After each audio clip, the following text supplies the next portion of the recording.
আসসালামু আলাইকুম। আশা করি নিশ্চয়ই ভালো আছেন। তো স্বাগত জানাচ্ছি আরো একটা নতুন এনালাইসিস ভিডিওতে। তো এনালাইসিস ভিডিও দিতে অনেক বেশি টাইম নিয়ে ফেলছি।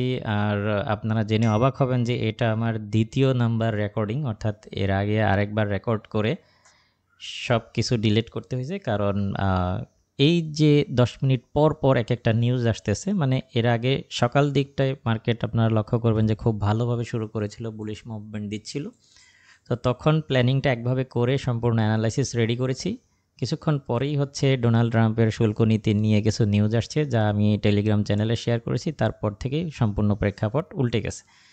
তো এই কারণে ওই অ্যানালাইসিসটা ডিলিট করে আবার নতুন করে রেকর্ড করতে গিয়ে বেশ খানিকটা সময় নষ্ট হয়েছে, কিংবা মার্কেটের এই পরিস্থিতি বুঝে উঠতেও সময় লেগেছে কিছুটা। তো যাই হোক, তো এখন আসলে অ্যানালাইসিসটা দেওয়ার ইচ্ছাই ছিল না। তারপরেও অনেকেই রিকোয়েস্ট করতেছেন যে পরবর্তী মুভমেন্ট কি হতে পারে বা কতটুকুই ডাউন হতে পারে। তো এই বিষয়গুলো নিয়ে আলোচনা করার চেষ্টা করব।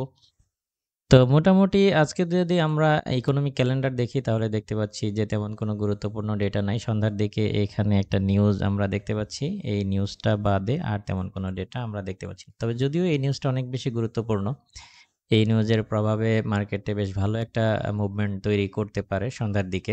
এখন যদি আমরা টেকনিক্যাল ওভারভিউটা দেখি, তাহলে আমরা দেখতে পাচ্ছি যে আমাদের আজকের দিনের গুরুত্বপূর্ণ যে লেভেলটা ছিল ৩৩৩৫, এটাকে মার্কেট সফলতার সাথে ক্রস করেছে এবং প্রাইস এখন পর্যন্ত নিচেই সাস্টেইন করছে, বা প্রাইসটা এখানে ধরে রেখেছে সেলাররা। তো নিঃসন্দেহে এটা আমাদের জন্য একটা বেয়ারিশ সাইন। আমরা আজকের দিনে বা দিনের বাকিটা অংশে আমরা চেষ্টা করব সেল সেটআপ খোঁজার জন্য। তো বেশ কিছু পয়েন্ট থেকে আমরা সেল করতে পারি। আমি আপনাদের সাথে পয়েন্টগুলো শেয়ার করছি, যাতে আপনারা সিদ্ধান্ত নিতে পারেন।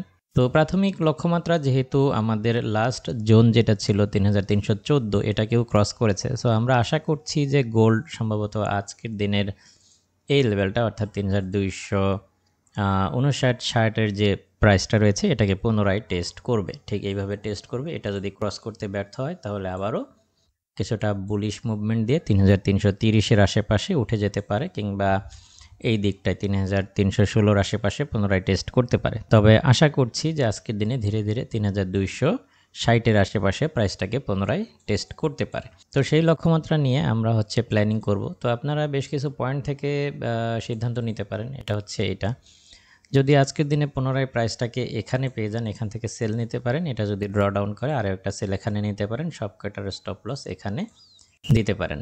এবং আজকের দিনে আপনারা হচ্ছে এখান থেকে বাই নিতে পারেন। বাই নিতে পারেন বলতে ওই আর কি, দেখবেন এখানে আসার পর প্রাইস কীভাবে রিয়েক্ট করছে। যদি রিজেকশন ফেস করে, তাহলে এখান থেকে একটা শর্ট টার্মের জন্য বাই নিতে পারেন।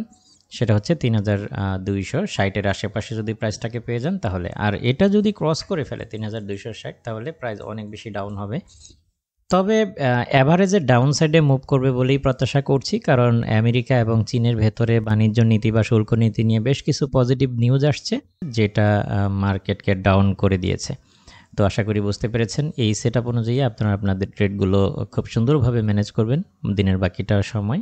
এই প্রত্যাশায় আজকের ভিডিও এখানেই শেষ করছি। দেখা হবে নেক্সট ভিডিওতে।